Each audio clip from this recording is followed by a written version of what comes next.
had always wanted to spend a night in a haunted house. I thought it would be fun and exciting, and maybe even romantic.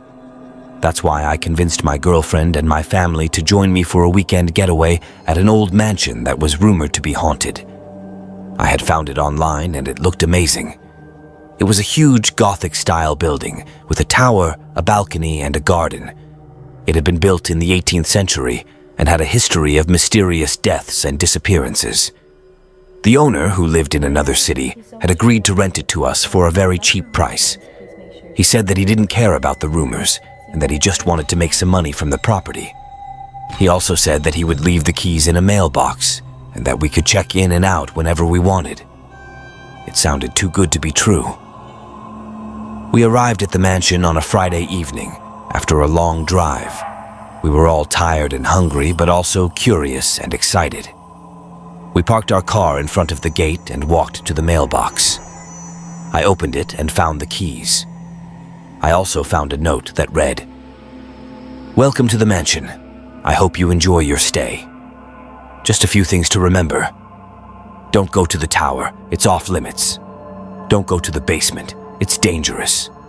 Don't go to the attic, it's haunted. Don't go out after midnight, it's not safe. Don't disturb the ghosts, they don't like it. Have fun." I read the note and laughed. I thought it was a joke or a prank. I showed it to my girlfriend and my family, and they also laughed. We didn't take it seriously. We thought it was part of the fun. We took the keys and opened the gate. We walked to the mansion and entered it. We were amazed by what we saw. The mansion was beautiful and well preserved. It had a large hall with a chandelier, a fireplace, and a staircase. It had a living room with a sofa, a TV, and a bookcase. It had a kitchen with a fridge, a stove, and a microwave. It had a dining room with a table, chairs, and a cabinet. It had 4 bedrooms, each with a bed, a closet, and a window. It had 2 bathrooms, each with a shower, a sink, and a toilet. It had everything we needed and more. It was perfect. We chose our rooms and unpacked our bags. We decided to have dinner and then watch a movie. We ordered pizza and ate it in the dining room. We talked and joked and laughed. We were having a great time. We finished our meal and moved to the living room. We turned on the TV and looked for a movie.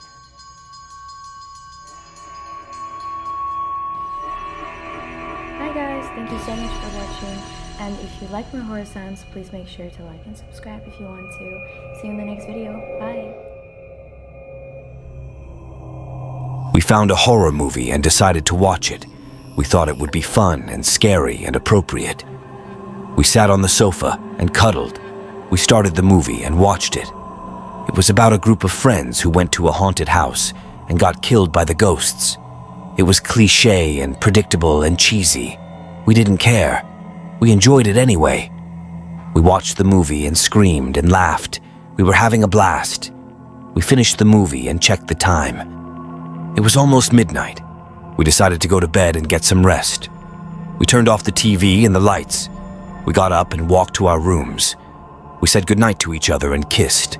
We entered our rooms and closed the doors. We got into our beds and turned off the lamps. We snuggled and cuddled. We said I love you to each other and kissed.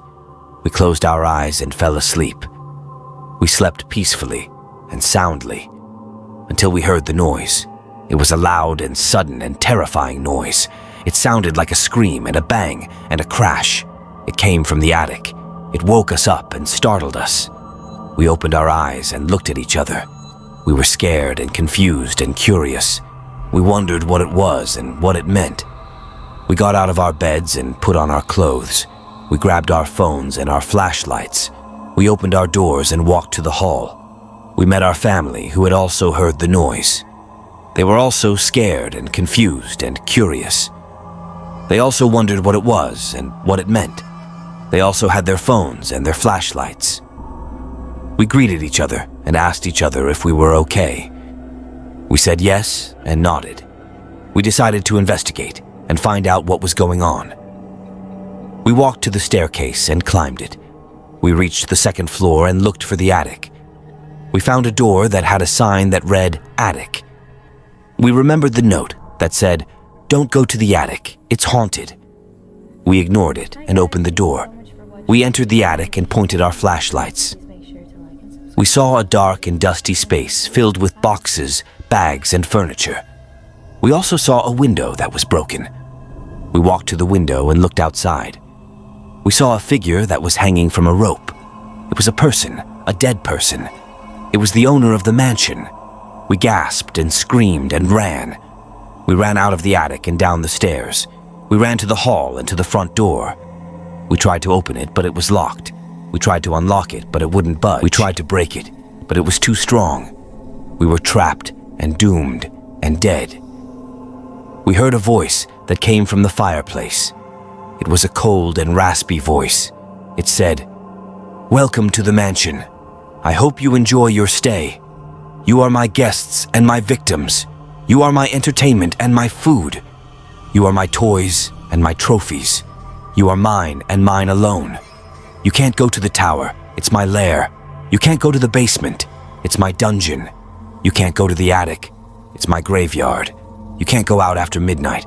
It's my time. You can't disturb the ghosts. They are my friends. Have fun." We heard a laugh that came from the fireplace. It was a loud and evil laugh.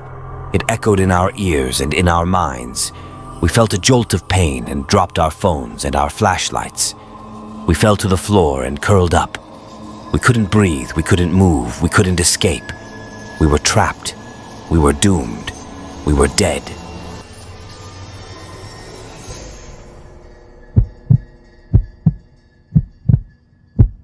It was a stormy night, with the sky as dark as a void and rain pouring relentlessly as if the heavens themselves wept. I found myself on the desolate expanse of Highway 66, a lonely road that snaked through a forgotten wilderness.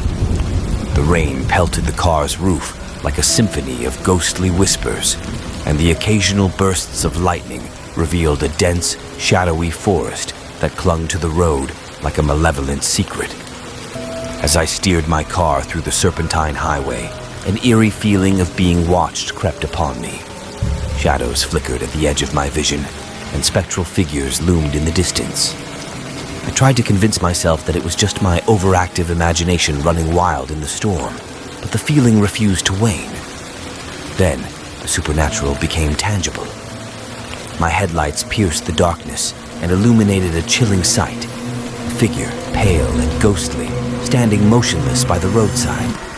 Its eyes radiated an unholy glow, reflecting my car's lights like malevolent stars.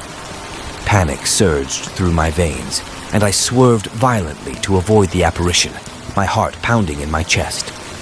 When I dared to glance back, the figure had disappeared into the black night. Determined to escape this nightmare, I pressed my foot harder on the accelerator. But the strange occurrences only escalated. Trees lining the road seemed to come to life, their branches reaching out to scrape against the car's windows. Shadows in the woods morphed into grotesque, menacing forms. It felt as if the very road itself had come alive, a malevolent entity conspiring to keep me ensnared within its grasp.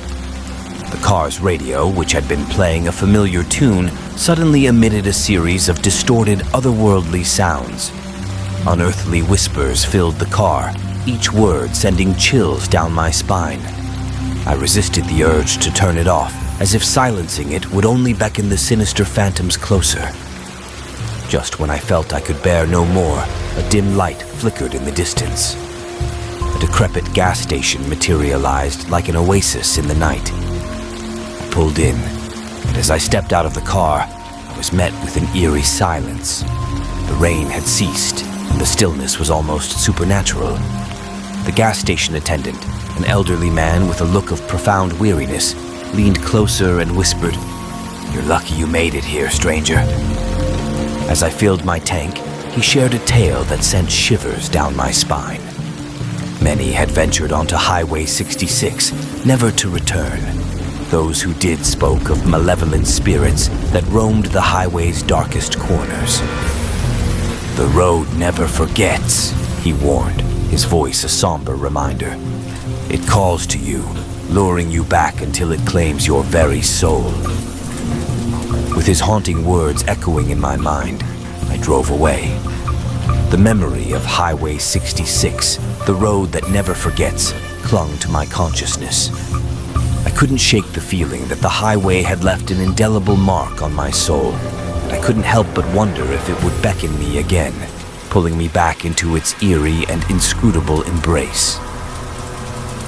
The legend of Highway 66, the road that haunted my dreams, would forever be etched in my memory. I had experienced a night drive that I knew I could never truly forget.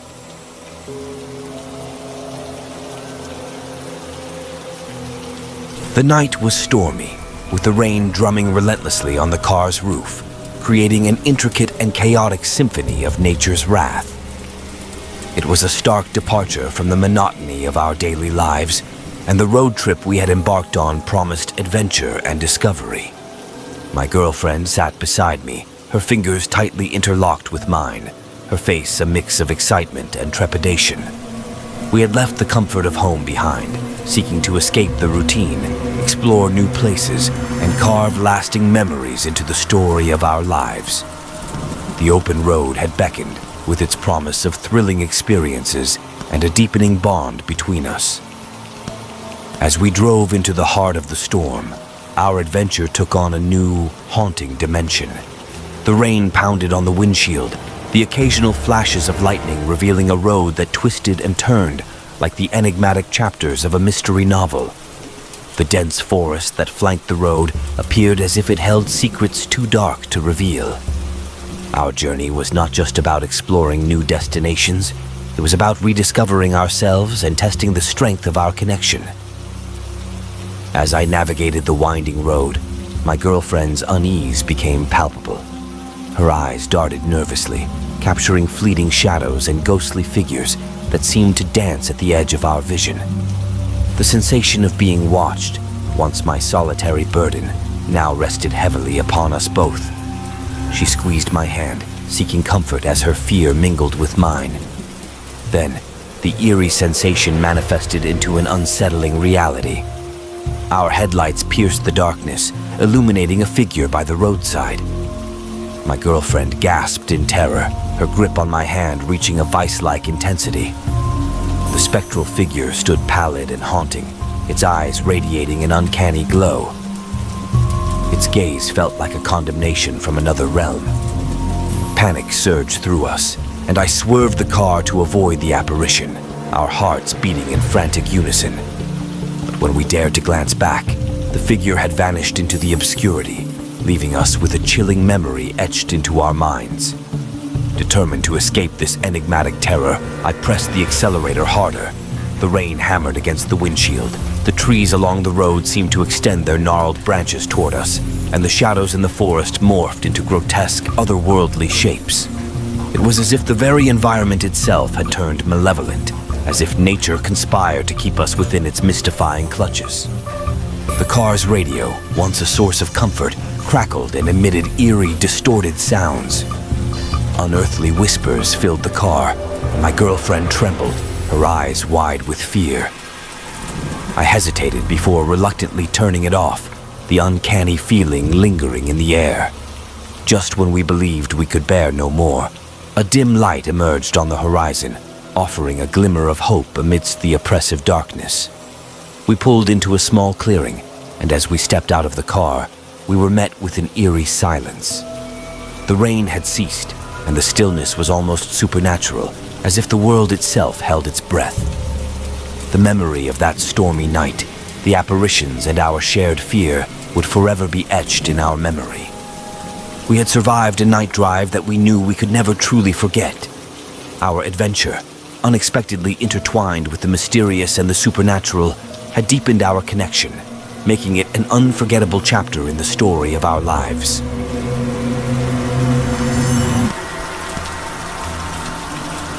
On this fateful night, the world seemed veiled in mystery as my girlfriend and I embarked on an extraordinary odyssey. We had left the safety and routine of home far behind, enticed by the allure of an uncharted and enigmatic road. Within the secure cocoon of our car, her fingers interlocked with mine. Our anticipation was intertwined with a captivating sense of unease. This journey wasn't merely an escape from the ordinary. It was an exploration of the extraordinary, a chance to inscribe our own legends onto the tapestry of existence. The open road beckoned, promising uncharted realms and a bond between us that would be forged in the crucible of this night. Yet, the storm that raged outside had transformed the world, casting a spell of wonder and tension over our adventure. The raindrops hammered the windshield with relentless insistence, each one a percussionist in a frenetic symphony directed by nature herself. The sporadic bursts of lightning were flashes of revelation, momentarily illuminating a road that appeared to meander like a riddle waiting to be solved. The forest, a sentinel of secrets, bordered the road, its depths concealing enigmas that seemed destined to remain uncharted within the shroud of the night. As I guided the car through the labyrinthine path, the unease grew, adding an edge of suspense to our escapade. My girlfriend's eyes darted nervously, capturing fleeting shadows and spectral figures that danced at the periphery of our vision. The sensation of being watched, once a solitary burden, now enveloped us, as if our car had become a haven for a spectral observer. Her hand clung to mine, seeking refuge amid the mounting fear. Then, the eerie sensation solidified into a disconcerting reality. Our headlights sliced through the darkness, revealing a figure standing sentinel by the roadside. My girlfriend gasped, her grip on my hand tightening to an almost painful intensity. The spectral figure, with its pallid countenance illuminated by the eerie radiance of its eyes, felt like a creature summoned from the collective recesses of our nightmares. Panic surged through us as I swerved the car to avoid the apparition, our hearts racing in unison. But as we dared to glance back, the figure had vanished into the obscurity, leaving behind a chilling memory that hung in the air like a phantom's presence.